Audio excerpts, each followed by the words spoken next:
Alright, welcome back to winter time in the basement. And today, I'm going to do something a little different. And I'm going to cut the tip of a rod. I used this rod this past summer. And I liked it, but it's very old. And it's starting to corrode out on these guides. Instead of replacing the guides themselves,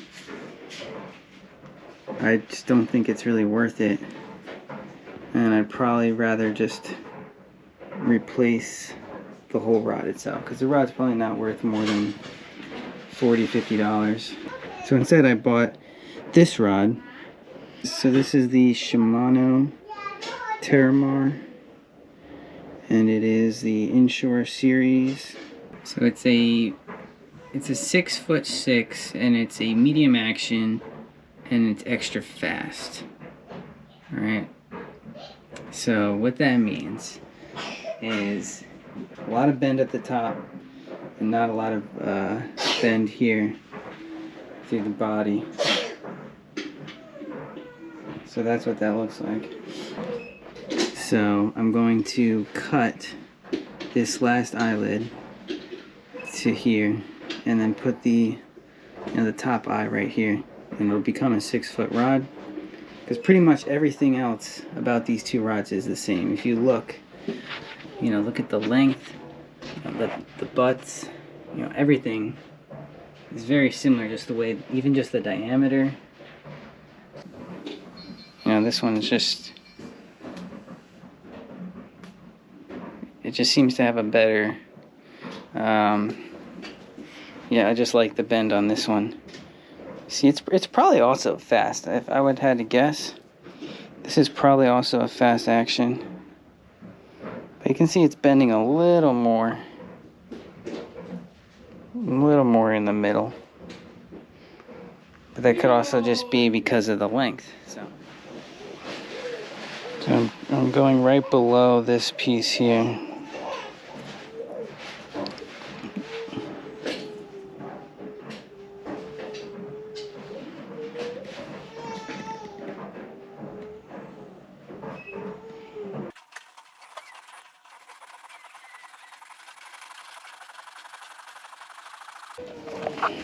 See, I got a little groove going on.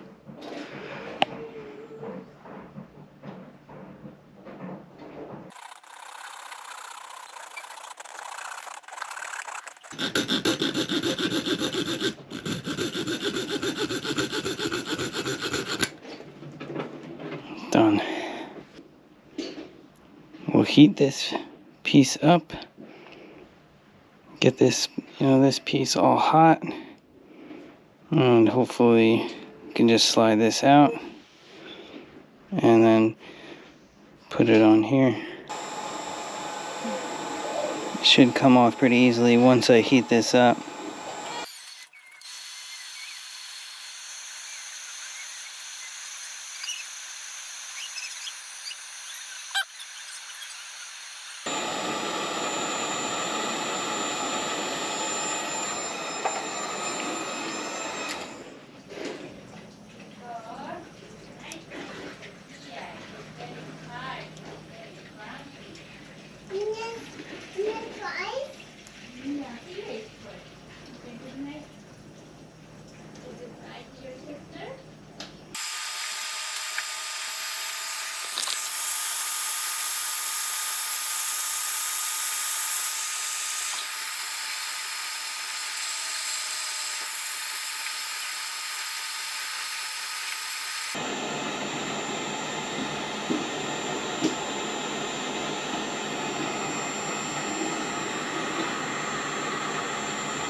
Looks like I finally got it.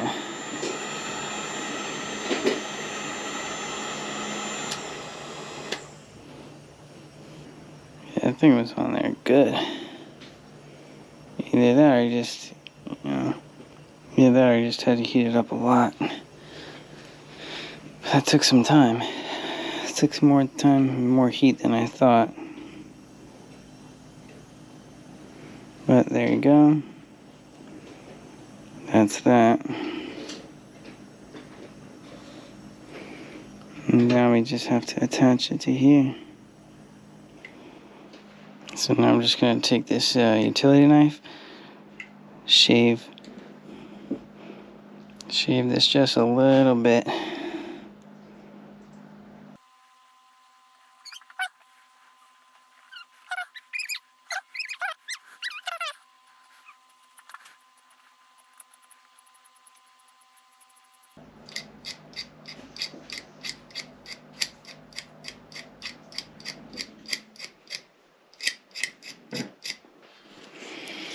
I'm going to use some sandpaper, maybe see if I can get this going.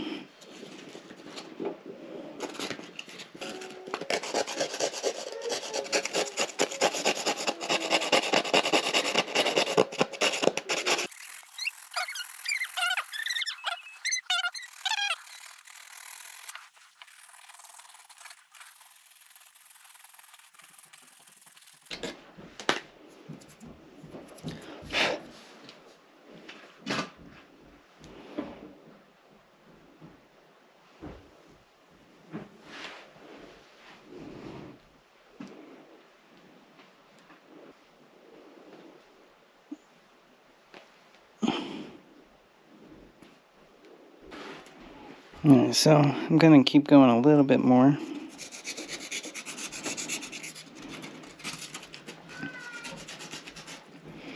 But I don't have to go too crazy because I'm going to put some glue in there. I'm pretty happy with this point right here.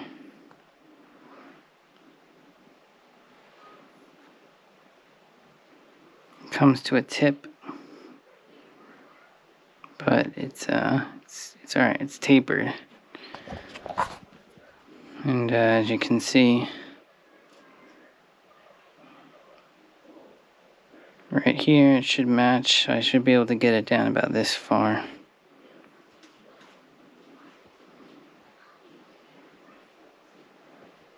Yeah.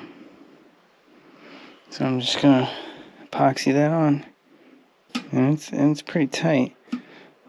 You know, this is like a marine weld. Nothing special, it's just a marine epoxy. You know, any two-part epoxy I'm sure is fine. Probably don't even have to get this crazy. Probably use something a lot less. But this is what I got, so why not? These things are usually equal part. That's what I'm assuming. I honestly didn't even read it.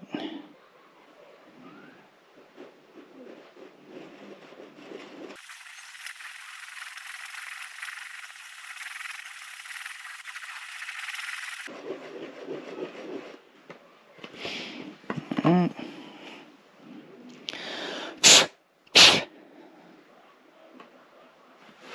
Just gonna put a very little bit.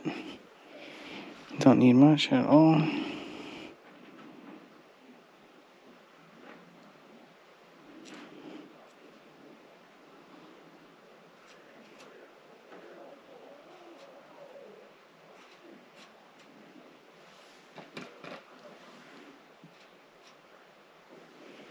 Start with that.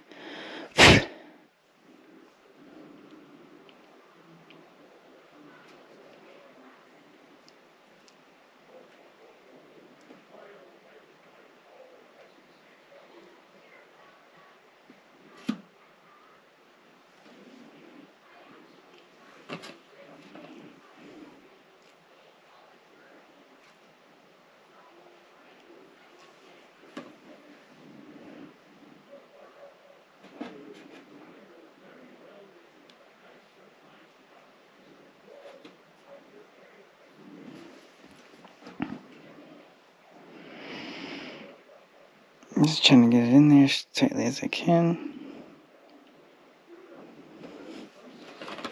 Now I just need to check though that it's level.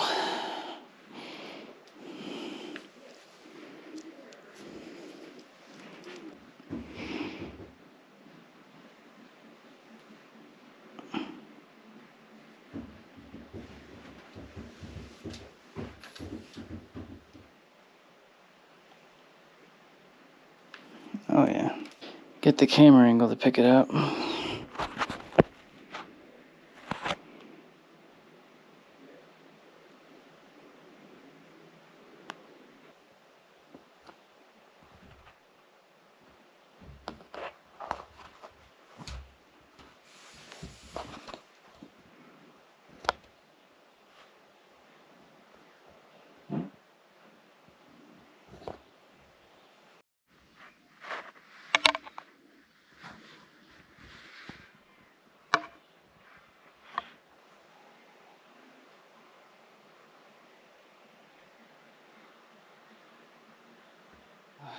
I'm gonna put a little more epoxy on the outside just to, it would be nicer if I had some like resin. I just don't want it to slip or rotate. I think rotating would be something that would be more common to happen.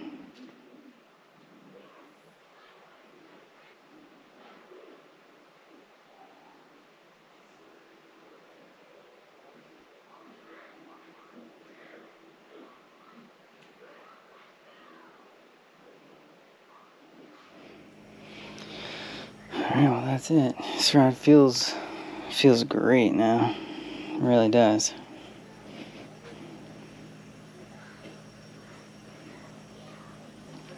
Let's see how closely they match now. Pretty similar.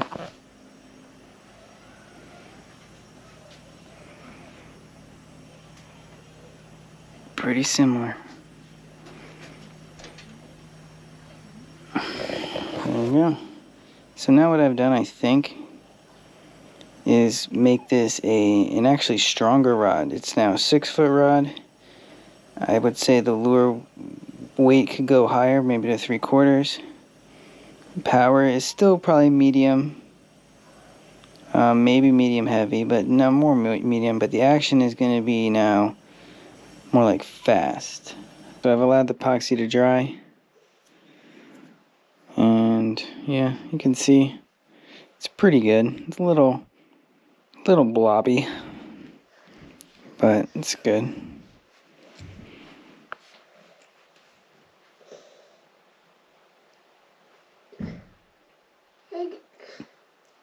So it's not affecting the line, so I'm okay with it. But I just want to show you the difference now of the bend. The bend in the rod is very similar now. You can see that. Very similar to what I was trying to achieve. But what I'm noticing is this one has a much softer spring to it, and this one is a little bit stronger. So I've pretty much mimicked this rod, just giving it a little bit more power. But yeah, it's really exactly what I was trying to do.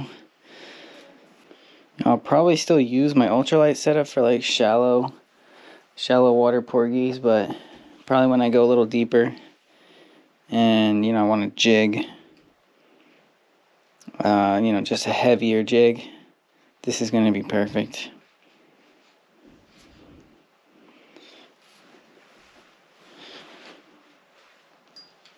Yeah, definitely. It's got some power.